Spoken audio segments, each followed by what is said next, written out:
Ito yung ating EXL Dark Owl, Ranger, wattage at lux meter testing. Dito titignan natin kung gaano ba talaga kalakas ang ilaw nitong Ranger. Pero bago yan, papakita ko muna yung mga sample ng kanyang mga ilaw. Katulad nitong floodlight na white. Susundan ito ng kanyang spotlight. Ang spotlight na white. Then, ang pangatlong function nito, or yung pangatlong settings. Ito, yung spotlight na may kasamang floodlight.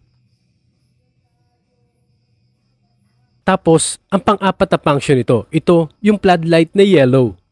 Ito yung nagsisilbing pang-apat at panghuling function ng ilaw nito, bukod pa doon sa flashing mode.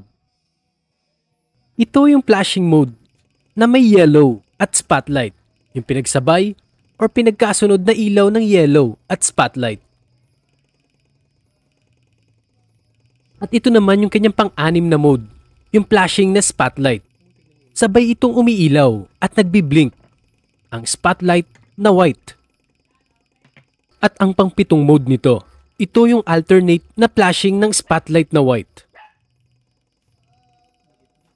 At ang panghuling mode, ito yung slow and alternate flashing ng spotlight na white.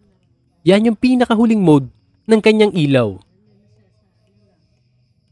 Check naman natin yung kanyang power consumption o mas kilala sa tawag na wattage. Dito sa kanyang floodlight, ito ay mayroong 50 watts para sa dalawang bulb nito.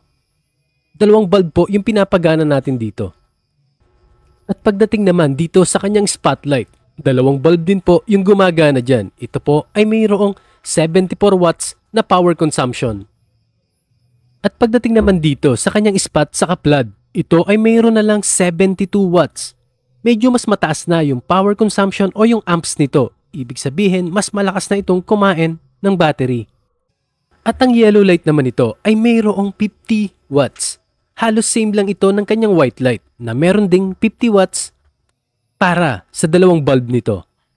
Ito naman yung ating lux meter testing. Dito makikita na natin kung gaano talaga kalakas yung ilaw na ito. Dito sa kanyang floodlight na white, ito ay mayroong 870 lux. At pagdating naman niya dito sa kanyang yellow, ito ay bumaba na at umaabot na lang ng 760 lux. Times 10 po yung lumalabas na reading dito sa ating digital display. At pagdating naman niya dito sa kanyang spotlight, ito yung mayroong pinakamataas na lux. Ito ay umaabot ng 4,600 lux. Ganyan po kalakas yung kanyang spotlight. Yan po ay doon sa gitna ng ilaw. At dito naman sa kanyang floodlight, kasama yung kanyang spotlight. Ito ay merong reading dito sa ating lux meter na 3,700 lux. Bale, ito na po lahat yung lumabas dito sa ating lux meter reading. Yung floodlight na may 870, yung floodlight na yellow na may 760, at yung spotlight na may 4,600, at yung spotlight na may floodlight na 3,700 lux. Yan na po lahat yung reading na nakuha natin dito sa ating lux meter. Ito yung ating road test para dito sa ating Ranger na P47. Dito makikita nyo na magpapalit-palit tayo ng ilaw. Unahin na natin itong flood white. Then, sunod naman natin yung spot na white. At yung pangatlong mode, ito naman yung spot na white na may kasamang wide na floodlight. Ito yung may pinakamalakas na ilaw dito sa ating Ranger. Or pwede rin natin sabihin na siya yung may pinakamalapad na ilaw dito sa ating Ranger. At ito naman yung kanyang yellow light, yung floodlight na yellow. Hindi ko na may sample dito yung kanyang extra features na ilaw, yung may blinking at may strobe, dahil nandito tayo sa kalye at nakakahiya naman sa ating mga kasalubong. Ginawan ko din ng video itong ating Ranger habang kasalubong, or para makita natin kung ano ang itsura kapag nakakasalubong mo yung ilaw na ito. Nandito yung floodlight na white, syempre kasama yung yellow.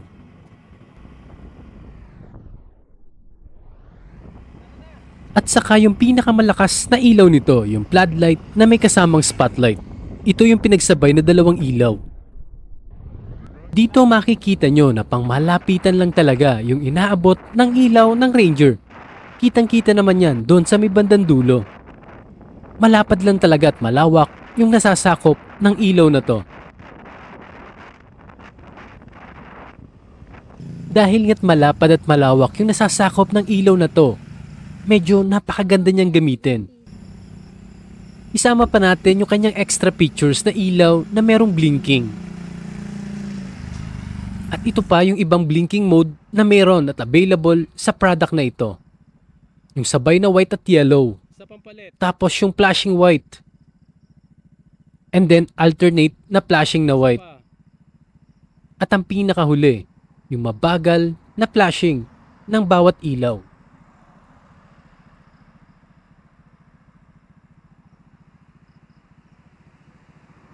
Ipapakita ko naman dito kung paano i-operate itong ating ilaw, yung ating Ranger. Itong unang button, ito yung on at off. Pag pinindot mo ito ay automatic na mag-on yung ilaw.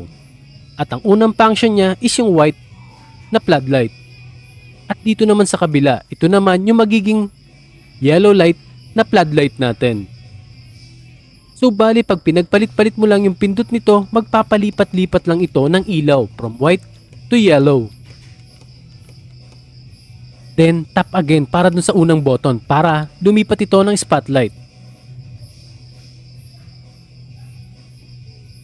Then tap again para lumipat from spotlight para sa spot at floodlight nito.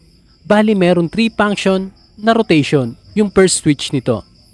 Tapos para dito naman sa second switch natin, yung yellow light switch. Every tap magbabago yung function nito from yellow to flashing. At saka yung iba pang flashing mode na available dito sa ilaw na to ay makokontrol dito sa yellow switch. Kaya every tap nito ay magpapalit yung flashing mode natin. Then kung gusto mong i-stop yung flashing mode nito ay pindutin mo lang yung white light na switch at pupunta agad ito sa white light. At yan na po yung operation ng ating EXL Ranger na mayroong plug and play connection at switch.